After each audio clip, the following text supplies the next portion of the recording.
Someone can still take your peace in a single sentence. Before you can stop it, you are pulled under, and at 3 a.m., still arguing with someone fast asleep. Underneath it, a quiet fear that this is simply who you are now, ruled by everyone's moods, including your own, to the end. But there is a still place in you that nothing can drag out. Tonight, you will find it. So hold in mind the one person who can still take your peace in seconds. And there is one reaction, the hardest to give up, saved for the end. This is Blissful Journey. Stay with me. Let us be honest, you and I. It is not the great tragedies that steal most of our peace. We rise to those. When something truly breaks, some deep steadiness in us often shows up to carry it. No, it is the small daily stones that wear us down. The driver who cuts you off without a glance, the relative's little comment at dinner dressed up as concern, the message with the sharp edge hidden inside a friendly word, the tone, the look, the silence that means something and will not say what. Each one is small. Each one on its own is nothing. But you pick it up. You carry it in your pocket all afternoon. You take it out and turn it over while you are trying to fall asleep. And by the end of an ordinary week, you are exhausted, not by your life, but by your reactions to it. There is an understanding 25 centuries deep of exactly how this works. And more than that, of exactly where you can step out of it. It begins with one idea. A small one. But it will hold the weight of everything that follows. There is a gap between the thing that happens and the thing you do next. Something lands. A word, a look, a memory. And then there is a small, quiet space. And then you respond. The gap is narrow. Half a breath, sometimes less. But inside that half a breath lives the whole of your freedom. Because in that gap, you are not yet the reaction. You are still the one who gets to choose it. Most of us have spent our entire lives letting that gap slam shut before we ever notice it is there. The stone lands and instantly, no space, no pause, we are the anger, we are the hurt, we are the person firing back. But the gap can be widened. It can be found and held and lived inside. And a mind that learns to rest in that gap becomes almost impossible to disturb. Let me show you what I mean, slowly. Picture a still pool of water at dawn. The surface is perfectly smooth. It holds the whole sky in it, the last stars, the shape of the trees along the bank. Now throw a stone into it. The surface breaks, rings spread out. The reflection shatters into 100 moving pieces. That is normal. That is not the problem. A pool that could not be touched by a stone would not be water at all. It would be concrete. The problem is never that the stone disturbs the water. The problem comes later. The problem is when the water forgets that it is water and believes, for the rest of the day, that it has become the stone. You were disturbed at 9 in the morning. And at 9 at night, the stone is long gone, sunk to the bottom, forgotten by everyone but you. And you are still rippling, still churning, still telling the story of the splash to anyone who will listen, including yourself. The teaching is not, never feel the stone. You are a human being, not a slab of stone yourself. You will feel it land. The teaching is this: be the pool, not the stone. Feel it land, and then, in your own time, return to stillness. Because stillness is not something the pool achieves. It is what the pool already is, underneath every ripple. But wisdom is worthless until it touches an ordinary Tuesday. So let me be specific. Let me put you inside the moment. The phone buzzes on the table. You glance at it. A short message from someone. And it has that little edge you know so well. That flatness. That thing that is not quite an insult, but is definitely not kind. And watch what happens in your body before you have decided a single thing. The jaw tightens. The stomach drops an inch. The breath goes shallow and high in the chest. And already, before you have chosen anything, a dozen replies are forming, hot and sharp and perfectly worded. That, right there, is the stone striking the water. And the old you is already halfway to becoming it. Already typing. Already composing the response that will win, that will make them see, That will finally set the record straight. But here is the gap. Small, half a breath wide. Right there between the buzz of the phone and the reply you have not sent yet. And inside that gap, you can do one quiet thing before anything else. You can put the phone down. Not forever. Just for one breath. And in that breath you can notice. A stone has landed. The water is rippling. That is all that is happening. A ripple moving through me. It is not an emergency. It does not require an answer in the next 4 seconds. And strange as it sounds, simply seeing it that way, naming it, watching it, instead of becoming it, begins to still the surface all on its own. You will still answer, perhaps, but you will answer from the pool, not from the splash. Now let me show you what this looked like once in a real life. Because a man did this in the hardest possible circumstances, and it was remembered for 25 centuries. There was a man, a Brahmin, proud and quick to anger, who heard that a teacher called the Buddha had been calmly speaking with one of his own relatives. Perhaps he felt shown up. Perhaps he simply needed somewhere to put his rage. It does not matter. He walked into the grove where the teacher sat among his students, and he let loose. He insulted him. He cursed him. He reached for every cruel and cutting thing his anger could find, and he threw them, one after another, at a man who had done nothing to him. And the teacher did not flinch. He did not argue. He did not defend himself.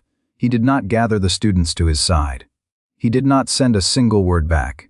He simply waited, quietly, with something almost like kindness in his eyes, until the man had spent himself and stood there in the sudden silence, breathing hard, his fury with nowhere left to go. And then the Buddha asked him a strange question. "Tell me," he said, "when guests come to your home, do you sometimes set food before them?" The Brahmin, thrown completely off balance, said, "Of course I do." And if they do not accept it, the teacher asked, if they leave it there untouched on the table, whose food is it then? The man frowned, said, "Well, it is still mine. It comes back to me." And the Buddha said, gently, "In exactly the same way, you have brought me a great many insults today. I do not accept them, so they remain with you. They come back to you." And the man stood there in silence, because he understood. He had come to that grove to hand over a burning coal, and he had found no one willing to reach out and take it. So he was left holding it himself, which is exactly where it had been the whole time, quietly burning his own hand while he mistook it for a weapon. Now hear how quietly radical that is. The Buddha did not win the argument. He never entered the argument. He did not need to be right, because he was not on fire. He simply did not accept the gift. And every single day, in smaller ways, people hand you gifts exactly like that one. A sharp word, a slight, a look across a room, a tone on the phone, a comment that lands like a slap. And for most of your life you have accepted every one of them. You signed for each delivery, you carried it home, you put it on the shelf, and you took it down again at 3 a.m. to unwrap it one more time. You do not have to accept it. You can leave the insult with the one who offered it, not by slamming a door, not with cold revenge, not with a clever reply that wins, but simply, quietly, by declining to pick it up. That is not weakness. Do not mistake it for weakness. Watch what it actually takes. There is another story told of that same teacher later in his life. He had a cousin, a man named Devadatta, who had grown sick with envy and who wanted him dead. And Devadatta arranged something monstrous. In the city there was an elephant named Nalagiri, enormous, powerful, and that day, deliberately maddened, given strong drink, goaded and provoked until it was a mountain of pure rage looking for somewhere to fall. And they loosed it into a narrow street, just as the Buddha walked through. You can picture it. The elephant thundering down the lane, the ground shaking, trumpeting so loud the windows rattle, dust and screaming. People throwing themselves into doorways, scrambling up onto walls, snatching children out of the road, crying out for the teacher to run now, while there is still time. and the Buddha did not run. The monks around him scattered, all but one. Every instinct in that street, every animal nerve, screamed the same single word. Flee, and he simply stood. He stood in the middle of the lane, in the path of a charging mountain, and he did the one thing no one in that street could have imagined. He did not brace. He did not harden. He did not throw up his hands. He turned toward the animal, toward the rage itself, and he let a single, steady current of loving kindness pour out of him. No fear in it. No fight in it. Not a trace of the panic that filled everyone else. Only a calm so deep and so complete that it met the elephant like a wall of still, warm water. And the great animal, this engine of fury, this avalanche of muscle and rage, felt it. Its charge began to break. Its ears came down. Its head, which had been high and wild, began to lower. And a few short steps from the man it had been sent to kill, the elephant slowed, and stopped, and knelt. Not because it had been overpowered. No one had raised a hand. Because there was nothing there to fight. All that rage had come looking for an equal and opposite rage to crash against, and found, instead, only stillness. And rage cannot stand for long against a thing that will not push back. He had not met force with force. He had met it with a stillness so complete that the fury simply had nowhere left to land, and fell to its knees for lack of anywhere to go. Now, I want to be very clear about what this does not mean. Because this is where people take a beautiful teaching and turn it into a new way to suffer. Not reacting is not the same as not caring. It is not going numb. It is not swallowing everything and calling it peace. It is not letting people walk across your life while you smile and tell yourself you are being spiritual. The Buddha in that street was not passive. He was, by a long way, the most powerful presence there. The only one who was not being controlled by the situation was the one who refused to react to it. Reacting is when the stone throws the pool. Responding is when the pool, still fully itself, still perfectly clear, decides, calmly, what to do next. You can still speak. You can still say no. You can still set a firm boundary, leave a room, end a conversation, walk away from a person who keeps handing you burning coals. But you do it from the still place, not flung out of it, chosen, not triggered. The unreactive mind is not a doormat. It is the one mind in the room that no one else gets to operate. So take a slow breath now, wherever you are, and bring back that person I asked you to hold at the very beginning. The one who can still take your peace in seconds. Now notice something quietly astonishing. They are not here. Wherever they are tonight, they are living their own life, thinking their own thoughts, almost certainly not thinking of you at all. The only place they can still reach you, the only place they still have any power over your peace, is inside your own head, which means the gap you have been looking for is not out there, with them. You do not have to wait for them to change, or apologize, or finally understand. The gap is in here. With you, it always was, and that, I promise you, is the best news in this entire reflection. How far can this go? How still can a person actually become? Further than you would ever think. There was a student of the Buddha named Punna who wished to go and teach in a distant region, a place known far and wide for its rough, harsh, violent people. And before he would let him go, the Buddha tested him.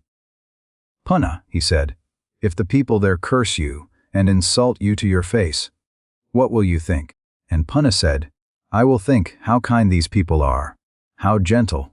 They only use harsh words. They do not strike me with their hands. And if they strike you with their hands, then I will think, how kind. They do not throw stones at me. And if they throw stones, how kind. They do not beat me with a stick.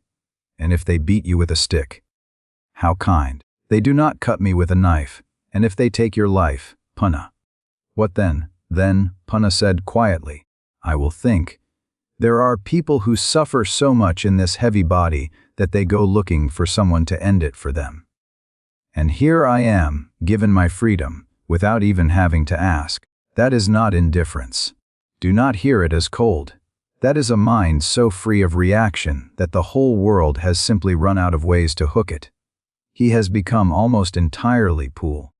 Most of us will never go that far and do not need to. But it shows you the direction. How much freedom is actually there if you keep finding the gap. And now we come to the one I saved. The hardest reaction of all to give up. Because there is a provocation harder to sit still with than any Brahmin, any raging elephant, any stranger with a sharp little message. It is the voice inside your own head. The one that replays your failures at 3 a.m. in high definition, in perfect detail. The one that says you are too old now. That you wasted years you cannot get back. That you should have known better, should have done better, should have been better. That it is too late for you now. You know the scene. It is dark. The house is quiet. Everyone who loves you is asleep. And the accusation arrives, right on schedule, the way it always does. And you lie there, and it lists them all. The words you can never take back, the chances you let slip past, the people you have hurt, the person you fully meant to become and somehow, across all these years, did not. And you do what you have always done. You pick up every single stone that voice throws, and you spend the whole night throwing them as hard as you can at yourself. By morning you are hollowed out and gray, and nothing has been solved. Because nothing was ever going to be solved at 3 a.m. That was never a court of justice. It was only a storm. Here is what the teacher would say to you, if he were sitting on the edge of that bed. That voice is not the truth. It only sounds like the truth because it is loud, and it is certain, and it comes in your own voice. It is only a Brahmin at the gate, furious, sure of itself, holding out a burning coal and demanding that you take it, and you are allowed, even here, even from this most familiar and most convincing of accusers, to not reach out your hand. That voice, too, is only throwing stones into the pool. And your whole life, you have believed you had no choice but to become the stone every single time it did. You do not. You can listen to that inner accuser exactly the way the Buddha listened to the Brahmin, without flinching, without agreeing, without firing back. You can decline the gift, not by fighting it. You cannot argue that voice at 3 a.m., and you do not need to. Only by noticing gently that it is a stone landing in the water, and letting the water, in its own time, be water again. So here is what I hope you carry out of this quiet hour. The next time someone hands you their sharp little gift, a stranger in traffic, a loved one at dinner, or the oldest accuser of all, the voice in your own head at night, there will be a gap, half a breath, a single doorway, easy to miss, but always there. And in that gap, you get to choose. To become the stone, or to stay the pool. You will not do it perfectly. I do not, and I have been practicing for a very long time. Some stones will still catch you. But every single time you find that gap, even once in a day, even once in a week, you are quietly taking back the one thing that was never anyone else's to hold in the first place, your peace. The evening is quiet now. The people who disturbed the water today are somewhere else, living their lives, most of them not thinking of you at all. And the still pool, at the very center of you, was there the whole time, underneath every ripple, under the argument, under the sharp message, under the 3 a.m. voice. It was never actually broken.